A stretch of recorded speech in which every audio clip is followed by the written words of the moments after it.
കൂട്ടുകാരെ, ഇന്ന ഇന്നത്തെ ഒരു പരീക്ഷയ്ക്ക് ശേഷം എല്ലാവരുടെയും സ്കൂള് ക്രിസ്മസ് അവധിക്കായി അടയ്ക്കുകയാണല്ലോ. അപ്പോൾ കുട്ടികളൊക്കെ എല്ലാവരും വളരെയധികം സന്തോഷത്തിലാ. കാര്യം ഇനിയും വെക്കേഷൻ ടൈം അടിച്ച് പൊളിക്കാമല്ലോ.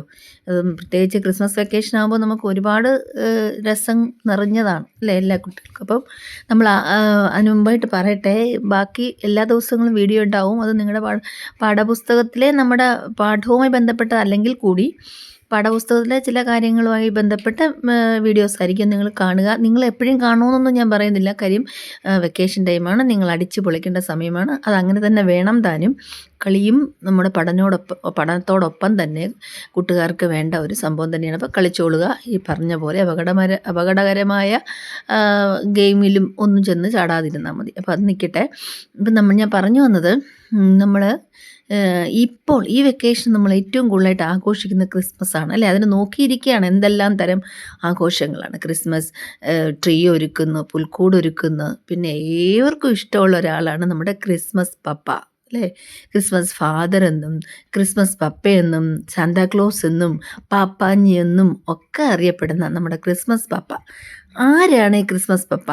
യേശു ക്രിസ്തു, അല്ലെങ്കിൽ ക്രിസ്തുദേവനുമായി ബന്ധമില്ലെങ്കിൽ പോലും ക്രിസ്തുദേവനോടൊപ്പം തന്നെ പ്രചാരം നേടിയ, എല്ലാവരും ആരാധിക്കുന്ന, പ്രത്യേകിച്ച് കുട്ടികൾ ആരാധിക്കുന്ന ഒരു വ്യക്തിത്വമാണ് നമ്മുടെ പാപ്പാഞ്ഞി എന്ന് ക്രിസ്മസ് ഫാദർ. അപ്പോൾ അദ്ദേഹത്തിൻ്റെ ഒരു അതായത് ക്രിസ്മസ് ഫാദർ എന്ന് ആരാണ് എന്നുള്ള ഒരു ചെറിയ ഒരു കുറിപ്പാണ് ഈ വീഡിയോയിൽ. അപ്പോൾ കുട്ടികളെ, നിങ്ങൾക്ക് അതായത് പഠിത്തത്തിൻ്റെ ആ ഒരു ടെൻഷനോടെ വേണ്ട, വളരെ ഒരു കഥ പോലെ തന്നെ നിങ്ങൾ ഇത് വീഡിയോ കേൾക്കുക.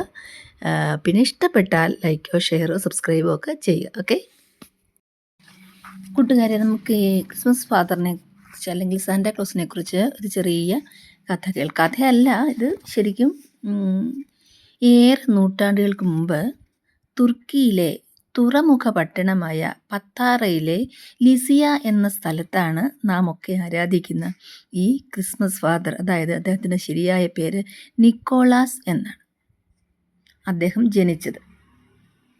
പിൽക്കാലത്ത് അദ്ദേഹം സെയിൻറ്റ് നിക്കോളാസ് ആവുകയും അത് പിന്നീട് സാന്താക്ലോസ് എന്ന പേരിൽ എത്തപ്പെടുകയും ചെയ്തു എന്നാണ് ഐതിഹ്യം. അതായത് സെയിൻറ്റ് നിക്കോളാസ് ആണ് പിന്നീട് സാന്താക്ലോസ് എന്ന പേര് ആയി നാം അറിഞ്ഞു തുടങ്ങിയത്. അപ്പം 19ാമത്തെ വയസ്സിൽ തന്നെ ഇദ്ദേഹം വൈദികനായി.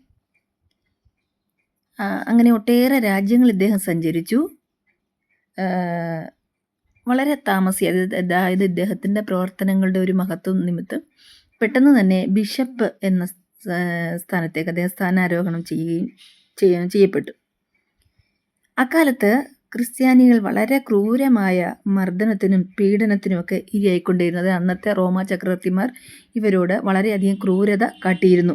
അങ്ങനെയുള്ള കാലമായിരുന്നു ഈ ഇപ്പോഴും ആ സമയത്തും ഈ വൈദികനായ നിക്കോളാസ്, അതായത് ബിഷപ്പ് നിക്കോളാസ്, പാവപ്പെട്ടവർക്ക് വേണ്ടിയും വിശക്കുന്നവർക്ക് വേണ്ടിയും ദുഃഖിക്കുന്നവർക്ക് വേണ്ടിയൊക്കെ പ്രവർത്തിച്ചിരുന്നു. അവരിൽ അദ്ദേഹം യേശുദേവനെ കണ്ടെത്തി. അങ്ങനെ അദ്ദേഹത്തിൻ്റെ ഈ പ്രവർത്തനങ്ങൾ ഇങ്ങനെ തുടർന്നുകൊണ്ടേയിരുന്നു. കാലത്തെ റോമ ചക്രവർത്തിയായ വളരെ ക്രൂരനായ ഡയക്ലീഷ്യൻസ് എന്ന ചക്രവർത്തിയുടെ കാലത്തെ ഇദ്ദേഹത്തെ വധശിക്ഷയ്ക്ക് പോലും വിധിച്ച് ജയിലിൽ അടയ്ക്കപ്പെട്ടിരുന്നു. അങ്ങനെ അവിടെ നിന്നെല്ലാം തൻ്റെ വിശ്വാസത്തിൻ്റെ പിൻബലത്തിലോ അല്ലെ തൻ്റെ പ്രവർത്തനങ്ങളുടെ ശക്തി കൊണ്ടോ അദ്ദേഹം രക്ഷപ്പെടുകയുണ്ടായി. ക്രിസ്തുമതം തന്നെ, ആ മതത്തിൽ തന്നെ അദ്ദേഹം പ്രവർത്തിച്ചിരുന്നു.